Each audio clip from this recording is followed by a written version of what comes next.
finally to talk about books on my Mostly Book channel. It's been a lot of television and film lately, but I have read 2 books recently, and I finally have enough of a voice to talk about it. Yesterday I was at our local Comic-Con. I had a table there. I've been busy, but here we are. The first book I want to talk about is My Darkest Prayer by S.A. Cosby. I'm going to get the name right. It's Cosby, I'm pretty sure. This one, I'm not going to say a whole lot about, except to say that I loved All the Sinners Bleed. And this book is older than that one. In fact, if I'm reading the introduction right, My Darkest Prayer is S.A. Cosby's first long-form fiction. And I just feel like All the Sinners Bleed is a better version of this book. Cosby, obviously, as a writer, has grown over time, and All the Sinners Bleed has very similar tone, a much more likable main character. It just worked better for me than this, which had more female objectification than I could enjoy. I mean, I understand it to a point, but this, it was fine. My Darkest Prayer is about a preacher who is murdered, but he has this shady past, and he's clearly doing some strange things, and some women from his church ask the main character, who is like a mortician. Not even that. He doesn't, I don't think, do the embalming. He just does like removal and runs the funerals. They ask him to investigate because he used to be a sheriff's deputy. He left that job under circumstances involved with his parents being run off the road and killed, and there not being justice for that, and so on and so forth. I'm trying to decide if My Darkest Prayer takes place in the same town or even maybe just the same area as All the Sinners Bleed. I feel like maybe I know they're both in Virginia, but I'm like, is this the same town or one town over? I feel like there's a connection there, but I guess I didn't care enough to go actually look it up. So I don't know if they're related. But yeah, I gave it 3 stars, but All the Sinners Bleed, like I said, is just a much better version of My Darkest Prayer. So I would recommend that book, and I don't feel like you necessarily need to read both. Maybe if you just really want to read all of Cosby's stuff and you want to start at the beginning, or you just want to make sure if you're like a completist. But anyway, that's that book. The book I just finished, The Children by Melissa Albert, I really, really enjoyed. I gave it 5 stars, but there are caveats. So this is the first book written for an adult audience by this author. My understanding is she's written some young adult or middle grade or something like that. I've never read anything by her. I think I received an email talking about this book, and it sounded interesting, so I requested it from my library. At the time, it was still on order because I think it just came out at the beginning of June, and I was like the first library patron to receive a copy. I mean, it was like brand new when I picked it up. It is about Guinevere Sharp, who is the daughter of a deceased but much beloved children's author who wrote a series called The Ninth City, I want to say is what it was called. And the author, their mom Edith, she used Gwyn and her brother Innes as the main characters, didn't even change their names or anything. And so Guinevere and Innes grew up being like known, but also not really. And they grew up kind of isolated in this farmhouse where they lived, and their mom wrote books, and their dad, who had been this stage actor but fell into disgrace after leaving his wife for their mom, who was much younger, and he became a painter, but not a very good one apparently. So Innes and Guinevere, they kind of just have each other. They're homeschooled. Their parents are throwing these, artistic parties. I wrote a Substack article about it, and I'll link that in the description.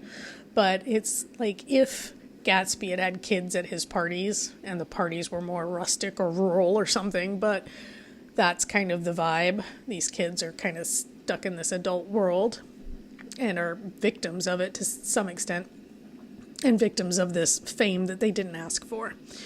But their parents die when Gwen is 11 and Innes is 13.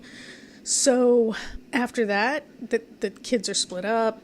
Innes won't talk to Gwen. She's kind of following him through his art career because he becomes a well-known artist.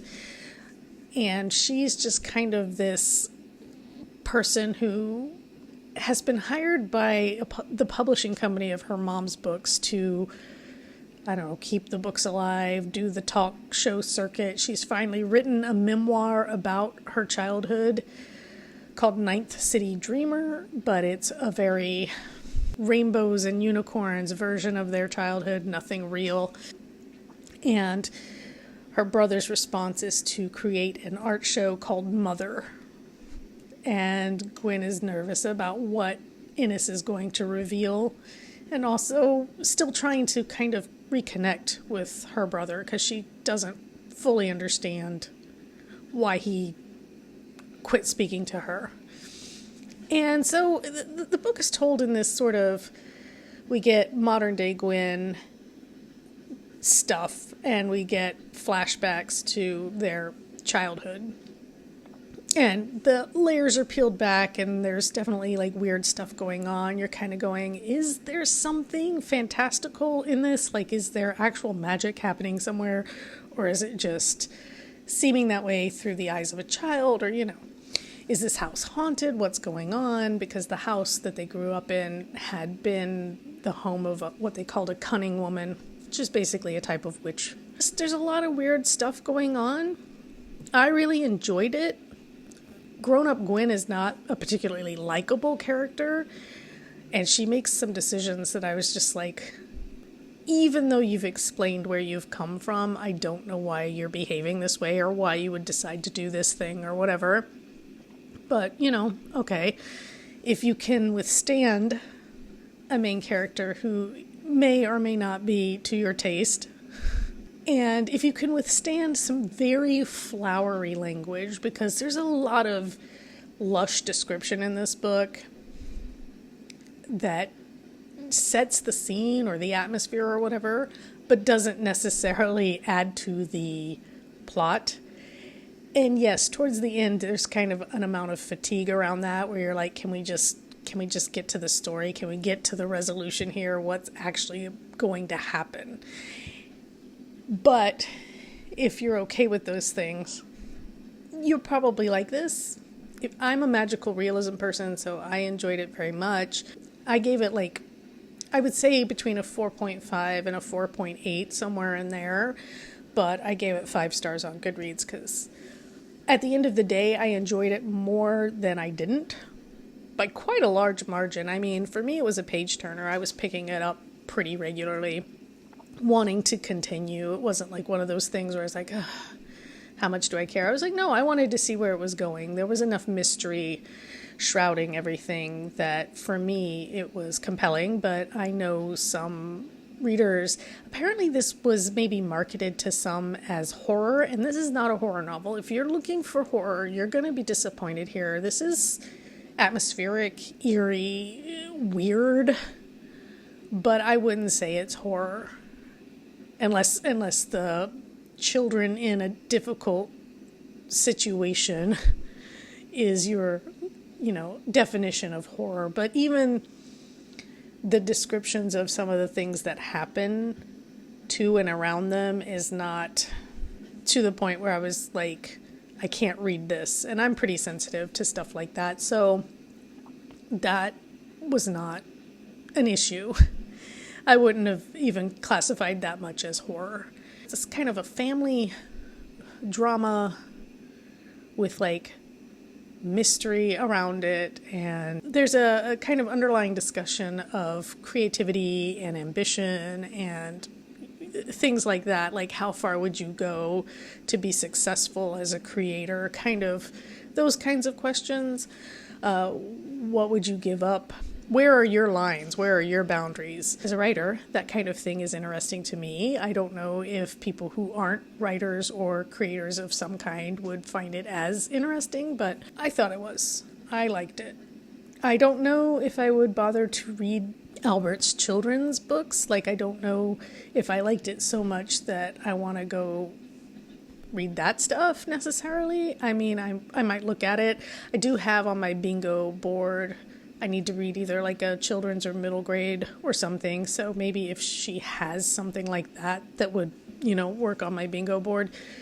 Because so far, a bunch of the books I've been reading, they don't fit my bingo stuff. So I need to find a few very specific books. Oh, I wonder if I could put this on the theater square maybe, since the dad was an actor. It's kind of a very tenuous, but it's my bingo board and I can decide for myself what goes on it. So maybe I will. And maybe I'll put the children in the theater square. I am now reading Spook Street, which is the 4th Slough House / Slow Horses book. So far, it's pretty similar to the season that is based on it, but there are some differences, and we'll see. I'm halfway through it. It's not long, and it's not a challenging read by any means. None of these books are. They're not super in-depth. But, yeah, so that's what I'm reading for now. And I've got Bury Your Gaze by Chuck Tingle on deck. I've never read any Chuck Tingle, so I'm curious to try this one, even though I probably won't pick it up until July, which is after Pride Month, sadly. That's just how it fell out. But yeah, so that is what I'm reading. Yes, I will be watching The Vampire Lestat either tonight or tomorrow, so there will be a video about that at some point. I've got a very busy week, so I don't know how often I'll be able to film, but I will try. And until next time, take care.